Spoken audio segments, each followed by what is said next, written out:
สวัสดีครับสวัสดีครับพ่อแม่พี่น้องสุขทุกคนเด้อครับผมพี่น้องครับเบากล้องต้องขอบคุณพ่อแม่พี่น้องคนไทยอีกเทื่อหนึ่งพี่น้องเอ้ยเบากล้องดีใจหลายมีหลายๆคนมีพ่อๆพี่ๆเนาะเพิ่นเข้ามาแนะนำหลายๆอย่างเนาะการใช้ชีวิตเบากล้องอะคิดผิดเพิ่นว่าคิดผิดที่กลับมาอยู่บ้านแม่นเบากล้องก็คิดว่าเบากล้องคิดผิดที่กลับมาอยู่บ้านแต่ก็ขอบคุณหลายๆคนเนาะ พ่อๆแม่ๆเพิ่นให้โอกาสเนาะพี่น้องเนาะให้กลับมายืนได้อีกเทื่อหนึ่งเนาะพี่น้องเนาะเพราะว่าเราก็คือว่าแหละเรื่องท้อเรื่องหยังอะพี่น้องเอ้ยบางทีการที่เรากลับมานี่กลับมามันบ่ได้อิหยังเกิดขึ้นเลยเนาะคือกลับมาบ้านก็คือได้แต่หาอยู่หากินไปมื้อๆเท่านั้นแหละอันสิเฮ็ดสิสร้างหยังก็บ่ได้บ่มีอิหยังเลยนะครับพี่น้องเอ้ยนี่แหละจุดที่พ่อกล้องออกมาเว้าบ่แม่นว่าจมจังนั้นจังซี้ดอกพี่น้องเอ้ยพ่อกล้องออกมาเว้าในความรู้สึกอา ยั้นคนอื่นกลับมาเป็นคือเบากล้องบางทีเขาเจ้าผ่านมาเห็นแม่นความเลาบ่จักเนาะถ้ากลับไปมันจะเป็นสภาพแบบนี้เนาะเพราะว่าบ้านเฮาเมืองเฮาพี่น้องเอ้ยมันแคบเนาะมันแคบหลายๆอย่างเนาะบางทีก็บ่อนนั้นบ่อนนี้บ่แม่นว่ามันสิเจริญไปเบิดเนาะคือในบ้านเบากล้องก็คือบ่แม่นอิหยังตื่นเช้าตื่นมาหาอยู่หากินนี่คือมามื้อนี้ก็บ่ได้เนาะไปไสหนูก็บ่ได้เนาะ ที่แรกก็ว่าสิได้พอได้ปิ้งยามมื้อเช้าเนาะเพราะบ่ได้ซื้อเขาเนาะแต่ว่ามันก็บ่ได้พี่น้องบ่หมานมื้อนี้เนาะก็บ่เป็นหยังถ้าฟังเบิ่งมื้ออื่นเนาะมาแต่ดึกๆแต่เช้าพู้นแหละพี่น้องย่างออกมาก็ได้เนาะมาอยู่ทงไร่ทงนาก็เลยมาถ่ายคลิปให้พี่น้องเพิ่นเบิ่งเนาะพี่น้องเนาะบ่าวกล้องก็ดีใจหลายเนาะมีหลายๆคนเนาะที่บ่าวกล้องเอาคลิปลงเนาะคลิปลงกับเมีย เว้าเรื่องปัญหาชีวิตให้พี่น้องเพิ่นฟังเพิ่นเข้าใจเบิดซุอย่างซุแนวทั้งพ่อแม่พี่น้องทางฝั่งไทยเพิ่นให้คำแนะนำดีแรงเนาะแล้วก็มี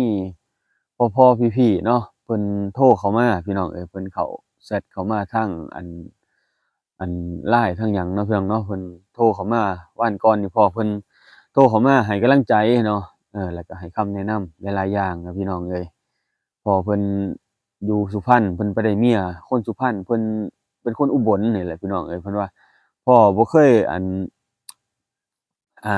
คอมเมนต์จักเทื่อเนาะเออแต่ว่าพ่อโทรหาเลยเบิ่งตลอดกดไลก์ให้ตลอดเพิ่นว่าขอบคุณหลายๆบ่แม่นแต่ว่าพ่อคนเดียวพี่น้องเอ้ยขอบคุณพ่อแม่พี่น้องทุกคนเนาะคนไทยที่ให้โอกาสเบาก้องเนาะเพราะว่ายืนได้ซุมื้อนี้เออ การเฮ็ดคลิปซุมื้อนี้ก็เป็นรายได้ของบ่กล้องอย่างเดียวแหละพี่น้องเอ้ยการที่เฮ็ดคลิปนี่ก็ได้เป็นรายได้อย่างเดียวเลยแหละเออถึงว่ามันได้บ่หลายก็บ่เป็นหยังเราสิพยายามต่อไปเฮ็ดต่อไปพี่น้องบ่กล้องก็ได้เนาะซุมื้อนี้บ่กล้องคิดหลายบ่กล้องจนจ้อยจนสูบลงนะพี่น้องเอ้ยสูบลงญ้อนหยังคิดหลายๆอย่างเนาะเกี่ยวกับชีวิตการเป็นอยู่เกี่ยวกับครอบครัวนี่แหละบ่กล้องนะคิดบ่ได้คิดอิหยังมากมายคิด แค่สิ่งอ้อมข้างเจ้าของนี่ว่าสิกินแต่ละมื้อนี่กินหยังเฮ็ดหยังหั้นนะพี่น้องบ่าวกล้องนะนี่แหละบ่าวกล้องคือบ่ตัดสินใจไปเฮ็ดเวียกเฮ็ดงานซะเนาะบ่าวกล้องสิเว้าเรื่องคร่าวๆให้พี่น้องเพิ่นฟังซะก่อนเนาะบางคนเพิ่นก็ยังบ่ฮู้ต้นปลายสาเหตุที่บ่าวกล้องกลับมาเนาะเหตุที่ว่าบ่าวกล้องกลับมาก็คือบ่าวกล้องตอนนั้นไปเฮ็ดงานอยู่บางแคบ่าวกล้องอยู่หลายแรงพี่น้องหลายเดือนหลายปีเลยแหละเนาะอยู่นำเจ้เพิ่นน่ะเพิ่นใจดีแรงเนาะ แต่ว่าเนาะมันก็สิมีที่แรกเอื้อยลูกพี่ลูกน้องบ่กล้องนี่แหละเนาะอืมโทรให้ไปอยู่นำเพิ่นว่าเพิ่นสิเปิดร้านใหม่เพิ่นว่าเปิดร้านใหม่อยู่โคราชเพิ่นว่าโคราชบ่กล้องก็อ้าวว่าจะคิดอยากให้เอื้อยได้คิดว่าอยากให้เอื้อยได้เอ้าลองตัดสินใจว่าเจ้าของก็อยู่ในร้านอาหารมาก่อนอาจสิเป็นเนาะอาจสิ เป็นคนเรียบร้อยเป็นคนสะอาดสะอ้านในจุดๆนั้นเนาะก็เลยไปอยู่นำเพิ่นตัดสินใจลาออกนำเจ้เพิ่นเจ้ก็เสียใจแหละเพิ่นก็จักสิว่าจั่งใดเพิ่นเสียน้ำหูน้ำตาเพราะเราก็อยู่นำเพิ่นมาดนเนาะพี่น้องเนาะมีความสัมพันธ์ส่ำลูกกับแม่เออส่ำพ่อกับลูกนั่นแหละคือว่าเจ้ว่าเฮียว่าอิหยังก็ได้พี่น้องเอ้ยเพิ่นดีนำบ่กล้องเวลาเดือดร้อนต่างๆนานาเพิ่นปอนมือช่วยก่อนไผเลยแหละบ่ต้องเอ่ยปากแหละ เห็นหน้าเศร้านี่เพิ่นก็ฮู้แล้วว่าเป็นหยังมาอธิบายให้เจ้ฟังเนี่ยบ่ต้องเสียดายแรงเสียใจแรงเนาะที่บ่ได้ กลับไปอยู่นำเพิ่นอีกแต่ว่าสิหาโอกาสอยู่พี่น้องเอ้ยปีนี้คือว่าบ่กล้องก็สิอดอยู่ซะก่อนอยากได้ยางเนาะอยากปลูกยางแต่ก็อยากหาทุนหาร้อนไปหาซื้อต้นยอกต้นยางอีกแหละพี่น้องเอ้ยนี่แหละพี่น้องสาเหตุที่บ่กล้องไปอยู่หั่นแล้วบัดยังกลับมาตะนี่เหตุที่กลับมาก็คือบ่กล้องบ่ได้เงินบัดไปอยู่นำย้ายไปอยู่นำอะนะบ่ได้เงินเลยพี่น้องเอ้ยบ่ได้เงินแถมเขาติดหนี้ค่าแรงแถมยืมเงินบ่กล้องไปเปิดร้านอีกเนาะยืมเงินบ่กล้องไปเปิดร้านยังบ่พอยังไปให้พ่อแม่บ่กล้องไปกู้เงินธนาคารอีกเนาะกู้เงินธนาคารต้องใช้เงินขี้ดอกคู่เดือนเนาะพี่น้องเนาะบางทีพ่อแม่บ่กล้องโทรหาเงินก็บ่อยากจ่ายเอื้อยบ่กล้องเอาประมาณนี้เนาะพี่น้องเนาะบ่กล้องก็บ่อยากเว้าหลายดอกนี่แหละเหตุผลที่บ่กล้องกลับมาอยู่บ้านก็บ่แม่นว่าอยากกลับมาอีหลีนะพี่น้องเนาะมันเหตุปัจจัยหนึ่งก็คือช่วงนั้นน่ะมันบ่กล้องที่ส่งคือสิผิดกันเนาะส่งสิผิดกันกับเอื้อยนั่นแหละเนาะก็เลยโอ๊ยเมื่ออยู่บ้านก็มาตั้งหลักอยู่บ้านก่อนว่าตั้งหลักอยู่บ้านซะก่อนอิหยังก็จังเอาใหม่ว่าก็เลยได้เงินก้อนหนึ่งหั่นแหละก้อนหนึ่งก็มาซื้อรถปั่นนี่พี่น้องเงินก็บ่แม่นว่าเงินในการเฮ็ดงานเดะเงินในการเฮ็ดคลิปเฮ็ดหยังบ่กล้องนี่เก็บเล็กผสมน้อยอันนี้แหละพี่น้องเอ้ยเก็บไปเรื่อยๆบางเดือน2เดือนก็บ่ได้ต้อง3เดือนชำระเทื่อหนึ่งก็เก็บเอาค่อยเฮ็ดเอาตอนนั้นเดะตอนนั้นก็สิมีรายได้เล็กน้อยๆพี่น้องเอ้ยในการเฮ็ดคลิปบ่กล้องก็ดีใจแรงที่พ่อแม่พี่น้องเพิ่นสนับสนุนเนาะพี่น้องคนไทยเพิ่นสนับสนุนให้กำลังใจเพิ่นให้โอกาสคนลาวอีหลีเด้อพี่น้องเอ้ยคนไทย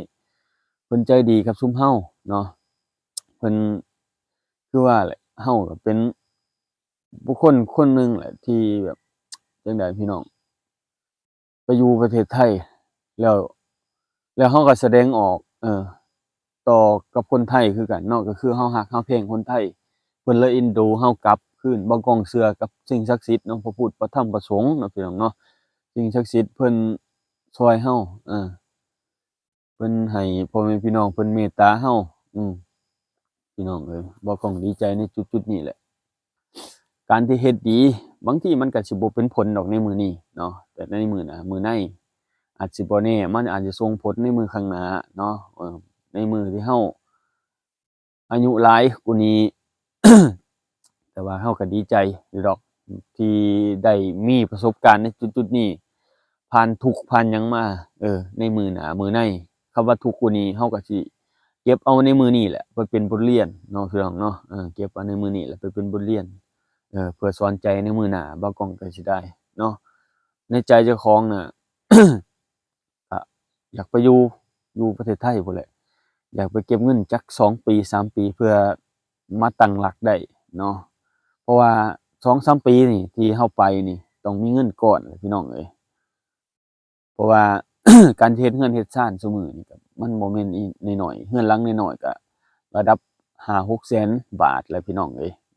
5-6แสนบาทที่บ่กองเห็นเขาเฮ็ดเขาสร้างนี่คันย้อนยุคเสาเรือนเทคานเทหยัง